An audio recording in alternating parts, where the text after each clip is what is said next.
Gising nga ako nung kapatid kong sa H2 para kumain dahil kaming dalawa lang yung tao ngayon dito sa bahay. Bago kasi umalis sila nanay, nakapagluto na pala siya ng ulam naming dalawa. Habang kumakain nga ako, napansin ko na sobrang nipis pala ng kilay ko.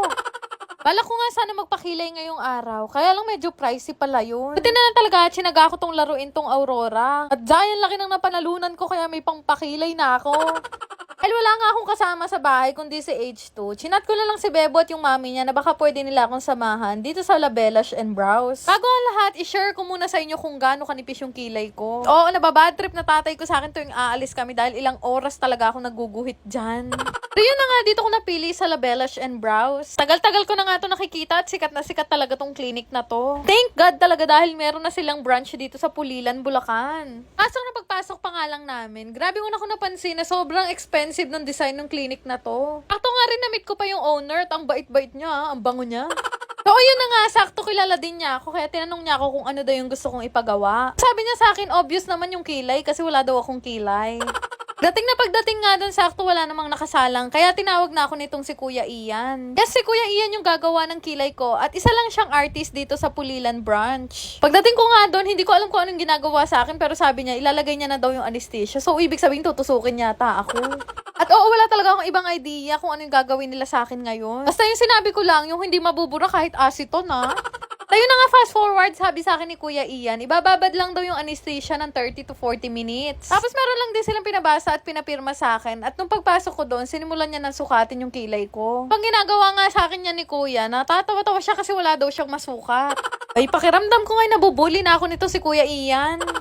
Siyempre tayo mga babae, crown beauty talaga natin ang kilay. Kaya naman pinush ko talaga magpakilay today. Maya-maya nga minix na ni Kuya Ian yung pintura na ilalagay sa kilay ko, char. In fairness, ang galing ni Kuya, wala talaga ako nararamdaman kahit anong sakit. Ang galing-galing niya nga mag-mix ng kulay kasi pinartner niya talaga sa kulay ng hair ko. Kasi mga gusto magpa-microblading, recommended ko tong si Kuya Ian, sobrang gaan ng kamay niya. As in, walang timbang talaga. Unang layer pa nga lang yung ginagawa sa akin. Sabi ko kay Kuya Ian, okay na yan. Para ka ako hanggang 60 years old, may kulay pa rin yung kilay ko. Pero yun na nga, unang patong pa lang yan. O, pak, nung pinunasan niya na, ang ganda-ganda na ng kinalabasan. Sabi, ang ganda na may ganitong kilay kasi pag gising mo, pwede ka na mag-SM. Pero anyway, chinek pa ni Kuya kung may kulang pa ba sa kulay na nilagay niya. Tapos ni-retouch niya pa. Kasi sa buong procedure, nakiliti lang ako sa ginawa niya. Grabe, ang ganda-ganda ng kilay ko. Ganito talaga yung pangarap kong kilay, kaya lang hindi ako marunong mag-drawing So, yun na nga, super thankful ako dito kay Kuya Ian sa paggawa ng maganda kong kilay. Nakakales na talaga ako ng 2 hours tuwing aalis ako neto.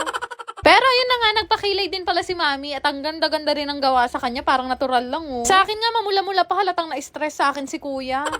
Kaya naman magpakilay na rin kayo dito sa Labelash and Brows, Pulilan, Bulacan! Gusto niyo rin bang kumita habang naglalaro? Download niyo na rin tong Aurora game. Click niyo lang yung register para makagawa kayo ng account. Gayang mobile number, mag-create ng password at yung OTP na marireceive nyo. Ganun lang kadali gumawa ng account at pwedeng-pwede na kayong mag-cash in para makapaglaro. Napakadali lang din naman mag-cash in. Ilalagay niyo lang naman ang inyong GCash account name, GCash number at yung login password. Napakadaming laro na pwede mong pagpilian dito. May guess size, toss coin at Benson WD. Pero isa sa mga madalas ko talagang laruin, itong color game. Bukod sa madali ang mechanics nito, mabilis lang din kumita dito. Para ka lang kasi naglalaro sa perya, pero ang kinaganda dito, hindi mo na kailangan lumabas. Grabe guys, sobrang dali manalo dito sa Aurora game. Isa sa pinakamadaling laro pa dito ay itong Dragon and Tiger. Lang naman din kasi yung pagpipilian mo dito. Mimili ka lang naman kung Dragon, Tiger, or Tie. Sarap nga tumaya dito kasi ang laki ng napapanalunan. Tipin nyo, sa isang taya, minsan nananalo talaga ako ng kulang 2,000. Kapag ka nga nananalo na ako ng malaki, syempre nagka-cash out na ako. Yung kinashin ko nga kanina na 100 pesos, napalaki ko siya ng 10,000. Sobrang dali lang din naman mag-cash out. Lalagay mo lang naman yung GCash information mo at wag na wag mong kakalimutan na ilagay yung login password mo. Di ba ganun lang kadali manalo dito sa Aurora game? Kaya naman, subukan nyo na rin itong laruin gamit ang link na makikita nyo sa comment section. Shoutout nga pala kay Ann, Margaret, Crystal,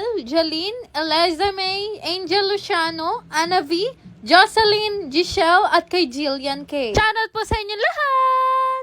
Yun lang naman. Salamat!